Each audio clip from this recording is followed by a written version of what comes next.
तो लुकिज्म का chapter number 540 एक ऐसा चैप्टर था जहां पर हमें एली जेंग के मोए मोए से लेकर वास्को भाई की लुंगी तक अच्छा खासा एक्शन देखने को मिला।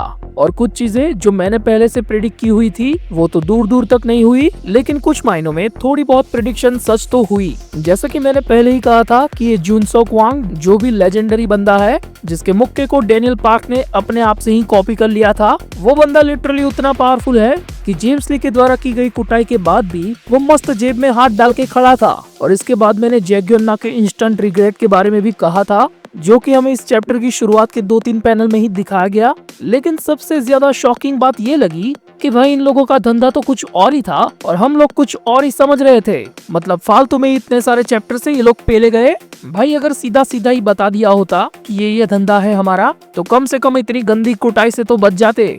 और बेसिकली जहाँ पर हमें ये कहा गया था कि यहाँ पर लकड़ियों की हेरा फेरी होती है, वहाँ पर ये लोग कोरियन पॉप स्टार्स के फोटोज बेचते हैं, और वो भी काफी ज्यादा बल्क क्वांटिटी में। अब यहाँ पर एक खास डिटेल आती है जो काफी सारे लोगों ने मिस आउट कर दी कि ये जिस लड़की की तस्वीर है वो जोई पार्क यानी कि हान्यूल है। लेकिन मेरी 2 मिनट की रिसर्च के बाद मुझे ये पता लगा कि ये तो वही लड़की है जिसको हमने चैप्टर 518 में देखा था। और वहाँ पर ये हॉस्टल फ्रूट शॉप में आई हुई होती है और वेरेंचे को लाइन मार रही होती है। बट वी नो कि वेरेंचे एक अच्छा छावा है, तो उसने अपनी छपरी निप्पी के लिए इस कोरियन पॉप स्टार को भी फक ऑफ बोल दिया। इसके अलावा इस चैप्टर में मुझे एक अनयूजुअल, अनएक्सपेक्टेड और लॉजिक के भी पर एक चीज दिखी कि डेनियल पार्क जिस स्पॉट पर लड़ रहा था वहाँ पर वास्को और विंजिन पता नहीं कहाँ से आ जाते हैं और वापस से फाइटिंग को शुरू कर देते हैं। और लिटरली यार वास्को भाई तो लुंगी में होते हैं, और जब वास्को भाई हबीबी बन के आए थे तब ये कपड़ा उनके सर पे था, लेकिन अब वही कपड़ा सीधा नीचे आ चुका है। चलो एक बात यहाँ पर समझ में आती है कि वो पूरा जो गेटअप उन्होंने लिया था उसमें फाइट करना काफी अनकंफर्टेबल होता, तो इसी वजह से ये लुंगी वाली चीज थोड़ी सी लॉजिकल लगती है। लेकिन मैं ये समझ नहीं पा रहा कि एक पूरे एरिया को क्रॉस करके ये लोग बस इस बंदे की बात मान के यहाँ पर आ गए। मतलब जिस तरीके से ये चल के इनके सामने आया था, मुझे तो ऐसा लग रहा था कि वो लोग वहीं पर शुरू हो जाएंगे, अच्छी खासी फाइट होगी। लेकिन यहाँ पर ये सब देख के हमें क्या पता चलता है कि वो बंदा इनके पास आया और उसने बोला कि हम यहाँ पर नहीं लड़ेंगे, हम चलेंगे 4 रास्ते पे जहाँ पर तुम्हारा दोस्त डेनियल पार्क लोगों को पेल रहा है। चलो हम सब वहाँ साथ में चलते हैं और फिर वहाँ पर जाके देखते हैं कि किसमें है कितना दम। मतलब कम से कम इनको ब्लैकमेल करके या फिर किसी और तरीके से वो यहाँ पर लेकर आता तो बात थोड़ी गले से नीचे उतरती।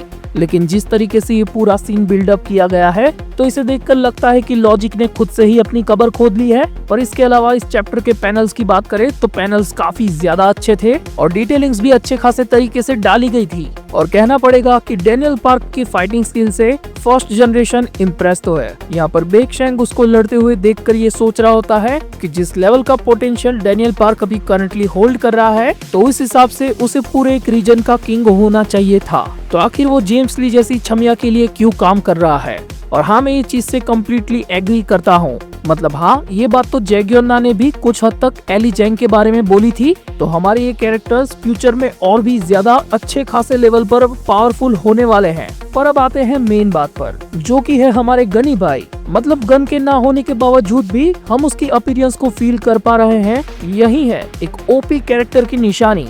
ये डिटेल भी काफी कम लोग जानते होंगे, तो मैं बता देता हूँ कि जिस चैप्टर में हमें सबसे पहले जुन सोक वांग यानी कि इस बंदे को फोरशैडो किया गया था, वो चैप्टर था 536। और उस चैप्टर में डेनियल पार्क का अपोनेंट, जो कि एक सस्ता कॉपीकैट होता है, वही बंदा जुन सोक वांग के इस गोलगप्पा पंच को एक सस्ती सी कॉपी बनाकर डेनियल पार्क के थोबड़े पर दे मारता है। और एग्जैक्ट उसी टाइम पर डेनियल पार्क एक ऐसे स्टांस को परफॉर्म करता है जो कि होता तो गन का ही है, लेकिन वो इतनी परफेक्टली कॉपी किया गया होता है कि उसके ऑरा में हम गन पार्क को ही देखते हैं।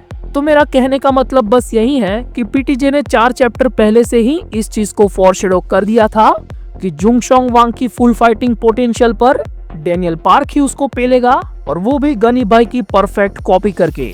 अब भले ही कुछ भी हो, लेकिन ये गान तोड़ पंच देखकर मुझे काफी मजा आया। मतलब ये इतना खतरनाक मूव था कि जिसको पड़ी उसकी तो निकल ही पड़ी, लेकिन साथ में ही इस लोखंडी दांत के गोटे मुंह में आ गए। और अगले ही सीन में बोले तो बारिश का वही माहौल बन गया जब आता है शिरो ओनी। तो यहाँ पर ज्यादा खुश होने की बात नहीं है, क्योंकि लुकिज्म की हमारी एकमेव अलाइड को इंफॉर्मेशन के नाम पे हर जगह से चमक ब्रांड का चूना ही मिला है। मतलब जेम्स ली ने बोला था कि बुसान में 4 मेजर क्रू है और अच्छे खासे कांड कर रहे हैं। वेल उसके बाद बोंग पेल चोई ने भी बोला कि हाँ यहाँ पर 4 मेजर क्रू है और इतने घिनौने काम कर रहे हैं। लेकिन जब से एक एक करके ये सबका पोपट हुआ तब जाकर हमको पता चला कि ये बुसान तो सिर्फ ऐसे ही बदनाम है, असली कोहराम तो किसी और ने ही मचाया है। अब समझने वाले समझ गए होंगे कि मैं जेम्स ली और गीटे किम की बात कर रहा हूँ। तो सवाल वापस से वहीं पर आकर खड़े हैं कि आखिर वो दोनों कहाँ पर हैं।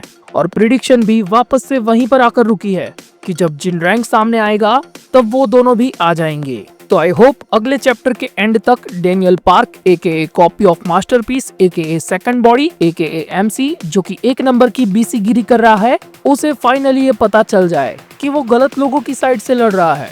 और मेरी मानो तो अगले चैप्टर के लिए तैयार रहो। हम एक एक करके फर्स्ट जनरेशन के सर्कल के बंदों का पास्ट देख चुके हैं, तो अब ओनली लोखंडी दांत ही बचा है। तो प्रोबेबली नेक्स्ट चैप्टर में हमें ये पता चल जाए कि आखिर क्या वो रीजन था जिसकी वजह से जेम्स ली ने इसके दांत उखाड़ दिए।